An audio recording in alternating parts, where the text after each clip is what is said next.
자, 우리 옆 사람들 인사 좀 나누시기 바랍니다. 말씀의 언약 잡고 살아갑시다. 오늘 십계명의 제5계명이죠. 네 부모를 공경하라. 예? 그럼 네 하나님 여호와가 네게 준 땅에서 네 생명이 길리다. 여기 저는 이 말씀을 보면서 부모님 말씀 잘 들으라. 처음에 그렇게 이해했습니다. 근데 성경은 그렇게 말씀하고 있지 않습니다. 네 부모를 공경하라 이 말은 근본을 얘기하는 겁니다. 근본. 십계명의 돌비가 두 돌비가 있습니다. 그래서 첫째 돌비는 십계명이 두 돌판으로 되어 있는데 1계명부터 4계명까지가 하나님에 관한 계명이고 5계명부터 10계명까지가 사람에 관한 계명인데 그 사람의 계명 가운데 첫 번째 계명입니다. 그게 부모를 공경하라 그랬어요. 특히 우리 렘넌트들은 기억해야 됩니다. 내가 실패자가 되어 가지고는 효도할 수가 없습니다. 어떤 경우도 내가 효도하고 싶지만 실패자가 되면 불가능합니다. 보통 어릴 때 보면 부모님들이 어른들이 돈 하니까 집에 가도 돈 걱정, 교회 가도 돈 걱정, 어디 가도 돈 걱정입니다. 그래서 어떤 분은 내가 돈 벌어야 되겠구나 이런 생각 들어서 모든 거 때려치고 공부도 다 때려치고 이제 일한다고 사업한다고 완전 망해버려 갖고 속아서 사기당해가지고 자기도 모르는 사이에 흑암 가운데 빠져 들어가더랍니다. 어느 날 보니까 이제 교회도 나가기 싫고 교회도 좀 쉬고 완전히 눈에 안 보이는 마귀 손에 빠져서 살아가니까 효도가 불가능하더랍니다. 부모를 공경하라 아무리 말해도 소용이 없어요. 근데 이분이 어느 날 복음 알게 되고 성경을 보면서 하나님의 뜻을 하니까 실제 은혜 받고 다시 회복됐답니다. 그래서 자, 오늘 첫 번째인데 우리가 효도하는 게 아니고 부모를 공경하는 게 아닙니다. 자, 부모를 공경할 수 있는 사람이 되어야 되는 겁니다. 자, 이게 성경의 렘넌트 7명의 특징입니다. 내가 부모를 공경해야 되겠다 이런 게 아니고 공경할 수 있는 사람이 되어야 됩니다. 내가 그런 사람이 안 됐는데 입으로만 공경한다? 안 되는 거죠. 그래서 모든 렘넌트들은 성공하려고 하지 말고 성공할 수 있는 사람이 되어야 됩니다. 그걸 준비해야 돼요. 특히 렘넌트들 돈 벌려고 하지 마라. 돈 벌 수 있는 사람이 먼저 되어야 됩니다. 아니 돈 벌 수 있는 사람이 안 되는데 자꾸 돈 벌려고 돌아다니면 고생만 지질이 궁상으로 합니다. 그래서 보통 렘넌트를 보니까 거의 언약 붙잡았는데 왜 그렇습니까? 모든 인간들이 전부 재난 가운데 빠져 있습니다. 그러면 효도가 됩니까? 안 되는 겁니다. 그래서 먼저 언약을 똑바로 바로 붙잡아야 됩니다. 여러분 살아가다 보니까 거의 끝에 가서는 거의 망해버립니다. 그럼 효도가 됩니까? 효도가 안 되는 거죠. 어떤 장로님 아이 하나가 유학 가서 돌아다니다 맞아 죽었어요. 그 효도가 됩니까? 부모보다 더 일찍 죽어버렸는데 결혼해서 잘 살다가 가정이 깨지고 문제가 오는데 효도가 되냐 이 말이에요. 내가 먹고 살기도 힘든데 효도가 됩니까? 그게 안 되는 거죠. 그래서 가장 먼저 이 복음을 붙잡으라는 겁니다. 자, 렘넌트들 보니까 7명을 보면 3가지를 붙잡았습니다. 첫 번째, 어떤 경우도 흔들리지 않은 언약 붙잡았습니다. 흔들리지 않았죠. 두 번째 어떤 특징을 가지고 있었냐 하니까 어떤 위기 무슨 문제가 와도 이겨낼 수 있는 힘을 얻었습니다. 그러니까 하나님의 자녀이기 때문에 이 가능한 겁니다. 그리고 세 번째 성공했습니다. 그럼 성공이 뭡니까? 한 가지를 하는데 이걸 제대로 해버리는 거, 그게 바로 성공입니다. 양을 치는데 세계에서 양을 제일 잘 쳤습니다. 누가 뭐라고 해도 그건 성공되는 거죠. 노예로 갔는데 그곳에서 탄식이 될 텐데 최고의 노예로 일을 했습니다. 저는 이것이 성공의 시작이라는 걸 발견했습니다. 아예 복음도 없다? 그럼 성공 못하는 겁니다. 모든 부모님한테 다 물어봐요. 잘 살다가 망한다. 실컷 공부하러 유학 가서 타락하는데 그게 어떻게 효도가 됩니까? 뭐 타락을 꼭 하려고 한 게 아니죠. 영적 문제 와가지고 자기도 모르게 무너지는데 그럼 효도가 됩니까? 안 되는 거죠. 특히 렘넌트들은 기억해야 됩니다. 기술이 있어야 됩니다. 어떤 문제가 와도 하나님의 축복으로 만들어야 됩니다. 어떤 갈등이 와도 하나님의 축복으로 만들면 됩니다. 어떤 어려움이 와도 하나님의 축복으로 만들면 가능한 겁니다. 어떤 현실도 축복으로 만들면 절대 속으면 안 됩니다. 그게 부모에게 효도하는 길입니다. 그걸 부모님들이 알게 되면 마음이 든든합니다. 우리 아이는 조그만 일에도 흔들린다. 걱정되는 거죠. 저거 보니까 늘 타락할 것 같다. 걱정이 될 수밖에 없죠. 자, 성경의 렘넌트 7명의 특징이 뭡니까? 효도하는 것이 아니고 사람 자체가 성공자입니다. 성공자.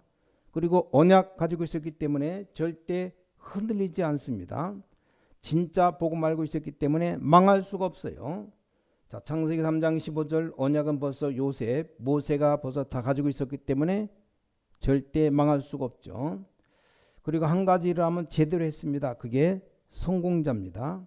그래야만 세상도 살리고 가정도 살리고 효도가 되는 겁니다. 아주 중요합니다. 자, 우리가 식당 화장실에 가면 너무 더럽다. 어떤 생각이 듭니까? 이 집은 음식도 이렇게 만들 것이라고 그런 생각이 듭니다. 그렇죠? 여러분 식당에 갔더니 화장실 들어가는데 너무 깨끗하다. 어떤 생각 듭니까? 이 집은 음식도 이렇게 깨끗하게 할 것이다. 이런 생각이 들어요. 요즘 고속도로 톨게이트 휴게소 가면 너무너무 깨끗하게 해놨습니다. 깨끗한 정도가 아니고 아예 장식도 해놓고 꽃도 얹어놓고 심지어 음악도 틀어놓고 그 정도가 아니고 방향제 향수까지 뿌려놨습니다. 그래서 우리 교도 딱 화장실 가면 우리 권사님 너무 수고가 많으시는데 정말 번쩍번쩍 빛나면 이게 교회도 이렇게 좀 깨끗하고 좋구나. 다 좋아도 화장실 더러워버리면 이게 다 더러운 것 같아요. 그래서 우리가 정말 하나를 보면 열을 안다고 조그만 것부터 좀 차근차근 해야 됩니다. 자, 렘넌트 7명은 어떻게 성공했느냐? 복음 안에서 조그만 일을 제대로 한 겁니다. 공부도 어렵게 생각하지 말고 기초 부분 수준에 맞는 것 붙잡고 다하게 파고 들어가면 됩니다. 기도하면 바뀌게 돼 있어요. 이게 렘넌트 7명이 가정 살리고 부모 살린 방법입니다. 자, 두 번째입니다. 가정에 있었던 모든 문제를 전부 다 발판으로 삼아라. 좋은 것은 축복의 발판으로, 안 좋은 것은 더 큰 축복의 발판으로 그렇게 살았습니다. 이 렘넌트 7명은 가정을 향해서 효도를 어떻게 했습니까? 자, 성경 보니까 절대 핑계대지 않았습니다. 핑계대면 안 돼요. 자, 핑계를 대버리면 어떤 일이 일어납니까? 미래가 안 보여요. 핑계대면 과거 운명에 빠져버립니다. 그럼 거기 절대 못 빠져나와요. 내가 이래서 저래서 자꾸 핑계대면 모든 눈마저 어두워져 버립니다. 그래서 렘넌트 7명은 절대 핑계대지 않았습니다. 그렇게 가정에 어려움이 왔는데도 핑계대지 않고 그걸 발판으로 삼았습니다. 그래야 됩니다. 효도라고 하니까 5월 8일 어버이날 카네이션 달아주는 게 효도라고 생각하면 안 됩니다. 부모 공경하라고 하니까 날짜 만들어 놓고 어버이날 지킵니다. 그런 의미가 아닙니다. 자, 보통 실패자들은 주로 뭐합니까? 뭐 누구 탓이다, 특히 부모 탓이다, 우리 아버지 때문이다, 우리 어머니 때문이다, 집이 가난하기 때문이다, 전부 이렇게 핑계댑니다. 자, 그 말이 맞을지라도 미래가 안 보이는 겁니다. 하나님께서 나를 이것으로 발판을 삼아 이것으로 가는 것이다. 자, 이때부터 미래가 보입니다. 자꾸 핑계 대버리면 아무것도 안 되는 거예요. 방송국 뭐 이렇게 지도자들 나와서 하는 거 보면 토론 같은 거 보면 길게도 하는데 뭐 요즘 쳐다도 안 보지만 화가 나요. 배운 분들이 나와서 얘기하는데 보면 내용도 안 맞고 상관도 없고 너무 이상하게 말합니다. 무조건 네 탓이다. 여당은 야당 탓하고 야당은 여당 탓하고 뭐 대통령 탓이다. 어떤 경우 국민들 탓이다. 내 탓은 아무것도 없어요. 하나도 없어요. 나 같으면 그렇게 말하지 않겠습니다. 우리 지성인들이 해야 될 말들을 정말 제대로 잘 못한 거 다 우리 탓이다. 그래야 됩니다. 아니 교수가 나와서 우리 교수로서 해야 될 지식이나 정보를 잘 제공하지 못한 것이 우리 탓이다. 그래야 됩니다. 또 야당이 나왔으면 우리가 야당 노릇을 제대로 못한 우리 탓이다. 말해야 됩니다. 여당은 여당으로서 여당 노릇 제대로 못했다. 정말 미안하다. 미안하다고 말해야 돼요. 나와서 말하는 사람 보면 전부 내 탓이라고 말하는 사람 단 한 사람도 없어요. 전부 네 탓이고. 그런 것들을 전 국민이 보고 있는데 아이들이 보고 있으니까 어떻게 됩니까? 그런 교육 우리 후대들에게 시키면 어떻게 될까? 그러니까 핑계를 대면 성공할 사람 아무도 없습니다. 아니 모든 문제 모든 사람에게 다 있는데 핑계를 대면 어떻게 이깁니까? 다 지는 거예요. 펀펀 지는 거예요. 그런 식으로 렘넌트가 자라면 절대 가정도 살릴 수 없고 효도도 할 수 없습니다. 너무나 잘못된 교육을 지금 지도자들이 하고 있어요. 도대체 초등학교를 어디 나왔는지 모르겠는데 너무 그런 식으로 하면 안 됩니다. 렘넌트도 그런 식으로 배우면 안 됩니다.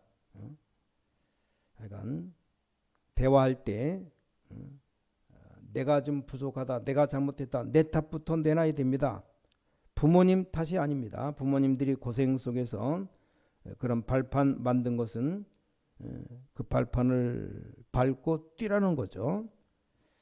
자, 우리 부모님들 보면 명절이 되면 자녀들이 부모님들에게 용돈 드리고 그걸 또 드렸으면 안 쓰고 꽁집꽁집 이렇게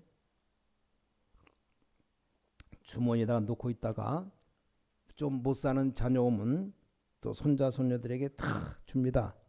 이게 우리 옛날 어머니들이죠. 그런 부모님들을 원망한다는 것 자체는 이미 망한 거예요. 망한 거. 다 이거 발판으로 삼아야 됩니다. 정말로 복음 가진 기도의 비전이 있다. 그건 이제 발판이 되는 거죠. 이걸 빨리 우리가 언약으로 확실히 붙잡아야 됩니다. 그것 가지고 우리가 메시지로 잡아야 됩니다. 이게 성경의 렘넌트 7명의 특징입니다. 렘넌트 7명 효도하는 방법이었습니다. 어떻게 보면 효도 방법이 아니고 이게 그들의 삶입니다. 삶. 자, 세 번째입니다. 렘넌트 7명은 어떻게 효도했는가? 성경 보니까 중요한 언약을 발견하고 결단해서 결단. 내가 이렇게 살아야 되겠다는 결단을 내렸습니다. 너무나 어려운 가운데 있던 결단 내리면 하나님이 우리에게 응답을 주십니다. 나는 어떤 경우와도 흔들리지 않겠다. 요셉이 결단 내렸습니다. 꿈을 이루는 그날까지 다윗을 봐요. 복음의 언약 이루는 성전 지을 그날까지 절대 흔들지 않았습니다. 우리 렘넌트들 그래야 됩니다. 어디서든지 조그만 일을 성공할 수 있는 사람이 되어야 됩니다. 정말 복음 안에서 원망하거나 핑계대는 거 아닙니다. 발판 삼아야 됩니다. 딴 곳이 아닙니다. 복음 안에서입니다. 복음 안에서 세 번째가 뭐냐? 이 결단 내려야 돼. 결단. 여러분 과거를 보고 결단 내려야 됩니다. 하나님 앞에 결단 내리면 분명히 응답하십니다. 그래서 어떤 결단 내리냐? 우리는 보통 가난하게 살아온 사람들, 나는 이제 가난하게 살지 않을 것이다. 모든 어떤 일을 하더라도 가난하지 않으려면 다른 사람보다 10배로 할 것이다. 쓰러지면 어떻게 했냐, 그건 어쩔 수 없고, 아니 다른 사람보다 능력 없는데 10배로 노력해야 되는 거 아니냐. 하나님이 축복하신 것은 그 다음 얘기고, 다른 사람보다 배경도 없는데 10배로 뛰어야 되는 거 아니냐. 그렇게 뛰었더니 완전 성공자로. 두 번째 결단은 절대 사람을 원망하지 않을 것이다. 왜냐, 주위에 보니까 교인들 사람 원망하고 싸우는데 절대 나는 그런 짓 안 할 것이다. 많은 사람들이 교회 다니면서 원수가 있어요. 교회 안에. 절대 나는 그런 짓 안 할 것이다. 무슨 원수가 교회 안에 있습니까? 무조건 다 용서해버리면 되는데. 세 번째 결단, 최고로 복음 전하는 전도운동만 할 것이다. 모든 사람이 이렇게 다 결단할 만 아니고 원리가 같습니다. 렘넌트 7명 성경에서 발견한 건데, 사람이 무슨 일 하기 전에 성공할 수밖에 없는 그런 사람이 되었던 겁니다. 아니 언약 안에서 양을 치는데 뭐 대충 치지, 그게 이제 망한 사람이죠. 성공하는 다윗은 안 그랬습니다. 완전 최선을 다해서, 아니 양이 뭐 곰이나 사자 오면 싸워서 이겨서 양을 빼앗을 정도로. 그리고 보통 또 남을 다 원망합니다. 누가 어떻고 저떻고. 성경에 있는 렘넌트 7명은 그러지 않았습니다. 모든 어려움을 복음 안에서 발판 삼았습니다. 특징이 뭡니까? 나도 이렇게 됩니다. 이런 결단 내려야 돼요. 아니 여러분, 인생 살아가는데 며칠 뭐 놀러 가는데도 계획 짜고 뭐 어떻게 해야 돼 다 하는데 무조건 가는 게 아니잖아요. 내 인생 살아가는데 인생 결단 내려야 될 거 아닙니까? 올바른 결단 내려놓고 기도하면 분명 우리 하나님 응답하시게 되어 있습니다. 형편없어 내가 정말 모든 사람 섬기는 사람으로 바뀌는 겁니다. 형편없이 망했던 내가 이제 전 세계 다니면서 복음을 만방에 증거하는 거죠. 그래서 하나님은 막히지 않도록 응답하시고. 자, 우리 남은 기도가 뭡니까? 렘넌트 아이들이 죽고 있는데 이 아이들 살리는 RUTC 만들어야 됩니다. 여러분, 조롱하고 핍박하던 사람들이 은혜 받을 정도로 우리가 이제 성전 건축 해야 됩니다. 이런 결단 가지고 가야 됩니다. 자, 마지막 결론입니다. 렘넌트나 여러분이 참 성공해 버리면 우리 가만히 있어도 효도가 되어집니다. 아무리 착하고 아무리 뭐 잘해도 쫄딱 망해 있으면 이건 부모님한테 효도가 되는 게 아니고 부모의 걱정거리가 되는 겁니다. 너무너무 뭐가 안 되고 망해 있으면 그 걱정거리가 되지. 그게 어떻게 효도가 됩니까? 자, 우리가 언약 붙잡고 기도하다가 성공하면 그것이 진짜 효도입니다. 자, 이것이 성경의 렘넌트 7명이 한 효도입니다. 두 사람 예만 들으면 어느 날 소식이 온 겁니다. 아버지, 지금 당신 아들이 세계 움직이는 애굽의 총리가 되었습니다. 이 소식 들은 야곱이 어떻게 했습니까? 요셉이 죽어있는 줄 알았는데 살아서 총리가 되었습니다. 그런 소식 들었을 때 어떻게 됩니까? 근데 아버지의 가족을 이 바로 왕이 초청했어요. 그 야곱이 갔을 때 어떻게 했습니까? 그 보고 싶던 아들을 만나러 가는 것도 놀라운 일인데 그것도 그 나라 왕 다음 가는 총리가 되었습니다. 얼마나 기뻤겠습니까? 기쁜 정도가 아니죠. 얼마나 하나님 은혜에 감사했겠습니까? 야곱 자기 가족 7명 70명을 끌고 애굽에 도착했습니다. 그 야곱의 심정이 어떻겠습니까? 이 야곱이 오자마자 바로 왕을 만나자마자 한 일이 있어요. 이 바로 왕이 그때 당시 세계 왕이죠. 근데 이 야곱이 한 일이 있습니다. 무릎 꿇은 게 아니고 두 손 들고 바로 왕을 축복했습니다. 엉겹결에 바로왕도 어떻게 합니까? 그대로 가더니 바로왕 머리에 얹고 기도하는데 이게 야곱입니다. 자, 야곱이 얼마나 힘납니까? 근데 중요한 것은 그게 아닙니다. 아들이 거지된 거 찾으러 왔는데 어떻게 야곱이 바로왕 머리에 손 얹고 기도하겠습니까? 아들이 뭐 도둑질해서 지금 감옥에서 갇히는데 어떻게 면회 왔다가 경찰서장 머리에다 손 얹고 기도하겠습니까? 총리 되었습니다. 막강한 총리. 그러니까 막 당당하게 와서 바로왕을 불러서 기도했습니다. 이게 효도입니다. 뭐 우리가 총리까지는 안 된다고 할지라도 하나님의 언약 붙잡고 응답만 받아도 이게 효도가 되는 것이고 세상 살리는 겁니다. 자, 형님에게 가서 다윗이 이렇게 말했습니다. 내가 골리앗과 싸우면 안 됩니까? 형님 뭐라고 했어요? 네가 어릴 때부터 교만했다. 네가 어떻게 여기 왔느냐? 내가 어찌 이유가 없겠습니까? 형들하고 안 통하니까 앉아 천부장에게 찾아갔습니다. 내가 골리앗과 싸우겠다. 왜냐? 그 이스라엘 백성들 가운데 군인들이 몽땅 다 벌벌 떨고 이 골리앗만 나오면 도망 다니는 거예요. 누가 나가서 싸우랬더니 사울 왕이 얘기해도 싸우는 놈 하나도 없어요. 다윗이 가서 그걸 보니까 기가 차갖고, 그것도 뭐 소년입니다. 소년, 청소년, 뭐 나이는 뭐 20살도 안 된 17, 18밖에 안 됐는데 다윗이. 그래서 자신이 있다고 천부장 마음대로 결정 못하고 왕에게 데려가, 사울 왕에게. 얘가 지금 골리앗과 싸우겠다고 합니다. 사울 왕이 보니까 조그만 애입니다. 뭐라고 말했습니까? 그는 큰 장수고 너는 소년인데 싸움이 되겠냐? 그때 이 다윗이 한 말입니다. 여호와께서는 나를 사자와 곰의 이빨에서 나를 건져주셨다. 여호와를 모욕하는 자 그 손에서 나를 건져주실 것이라 믿는다. 그래서 갑옷하고 군복을 입히는데 맞는 게 없어요. 처음에 군복을 찾는데 군복이 맞는 게 없어. 그냥 목동 양치는 옷을 입고 갑니다. 가가지고 단번에 골리앗 꺾었습니다. 사자 입을 찢었다는 말이 사자 머리를 돌로 때려놓고 난 뒤 입을 찢은 겁니다. 소년이 아무리 힘이 좋아도 사자가 오는데 바로 입을 잡고 찢습니까? 불가능한 얘기죠.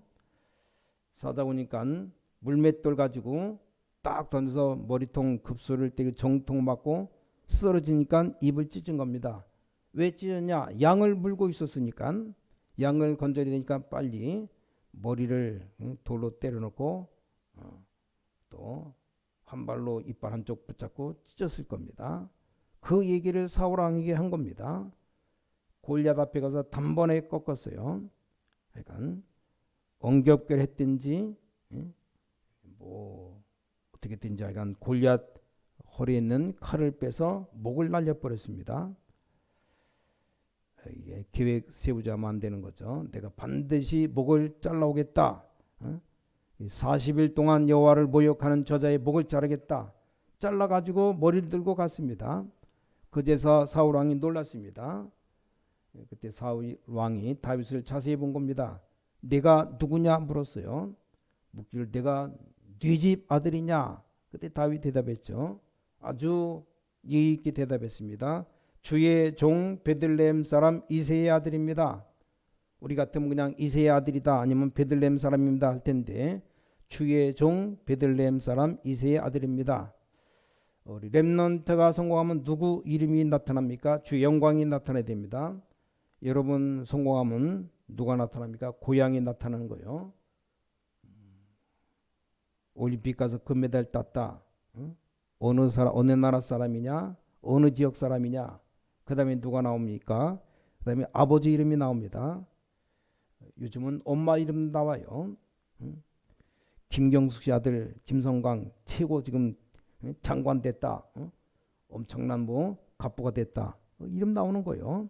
만수동 이름 전 세계로 떨치는 거예요. 이제 렘넌트들 정신 차리고 언약 잡아야 돼요. 가정의 어떤 문제도 이겨냈습니다. 요셉입니다. 왜 그렇습니까? 복음을 알고 있기 때문입니다. 세상에 나갔더니 너무 험악합니다. 그걸 다 이겨냈습니다. 누굽니까? 모세입니다. 교회 와보니까 교회가 타락되고 난립니다. 여기에 속지 않았습니다. 누굽니까? 사무엘입니다. 기성세대들 보니까 전부 다 사기꾼이고 거짓말 겁쟁이들입니다. 이걸 이긴 것이 다윗이요. 어떤 때는 국가 정치에 큰 어려움이 올 때가 있습니다. 이걸 이겨낸 것이 엘리야, 엘리사입니다. 심지어 죽음이 왔는데도 두려워하지 않았습니다. 이사야입니다.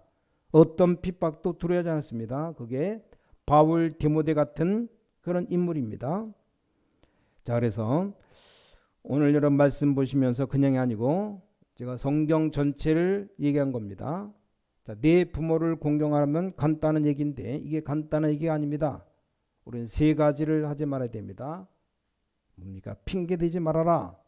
우리 렘넌트들 어떤 경우도 핑계대지 마라. 할 수 있는 겁니다. 내게 능력 주시는 하나님 안에서 모든 것 할 수 있느니라. 바울의 고백이잖아요. 빌립보서 4장 13절. 두 번째입니다. 일반 범인의 보통 사람 생각하면 보통 사람밖에 안 됩니다. 그 이상의 것을 생각해야 됩니다. 왜냐, 렘넌트들은 미래가 남아있는데 일반 아무렇게나 사는 사람처럼 생각하면 그 정도밖에 안 되는 겁니다. 그래서 좀 생각 이상의 생각 품고 세 번째로 기억해야 됩니다. 그게 뭡니까? 인간은 다 한계가 와요. 그래서 그걸 넘어서야 됩니다. 그게 복음이고 그게 바로 영적인 힘입니다. 이거 분명히 붙잡아야 됩니다. 부모님들에겐 장점, 단점이 있습니다. 그런 부분들 잘 배우고 발판 삼아야 됩니다. 그보다 더 중요한 것이 하나님께서 왜 우리를 부르셨겠냐.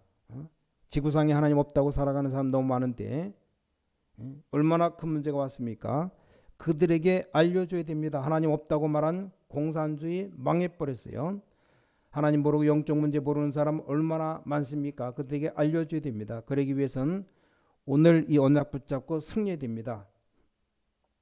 나이 드신 분들 우리가 뭐 나이가 들었는데 생각하지만 그렇지 않습니다. 어른들도 중요한 결단 내려야 됩니다. 내가 마지막 생을 남은 생 멋있게 살겠다고 결단 내려야 됩니다. 록펠러라는 사람이 예배 시간 1시간 전에 강단 앞에 나와서 기도했답니다. 나에게 은혜를 달라고. 오늘 강단을 통해서 나에게 은혜 달라고, 나에게 필요한 말씀 달라고. 그 기도가 얼마나 중요합니까? 그리고 뭐라 기도했습니까? 평신도 중에 제일 헌금 많이 하는 평신도에게 해달라고 교회만 2000개를 세웠습니다. 하나님이 응답하셔서 대학을 24개 세웠습니다. 그 기도해가지고 물론 가문에 이런저런 말도 많이 있었지만 원래 시작은 그렇지 않습니다. 하나님의 축복 가지고 시작했습니다. 자, 오늘 모든 성도님들 오늘 축복이 임하게 되시기를 예수 그리스도 이름으로 축원합니다. 그래서 우리 모든 이 땅의 렘넌트들 하나님이 주시는 축복 있기를 주님의 이름으로 간절히 축원합니다. 자, 기도하겠습니다. 하나님께 감사드립니다. 오늘 말씀 주신 하나님께서 그 말씀을 성취하실 줄 믿습니다. 연약한 우리를 부르셨으나 하나님의 능력으로 참 승리하게 하시옵소서. 오늘 참된 힘을 얻게 하시옵소서. 주 예수 그리스도 이름으로 간절히 기도를 싸움나이다. 아멘.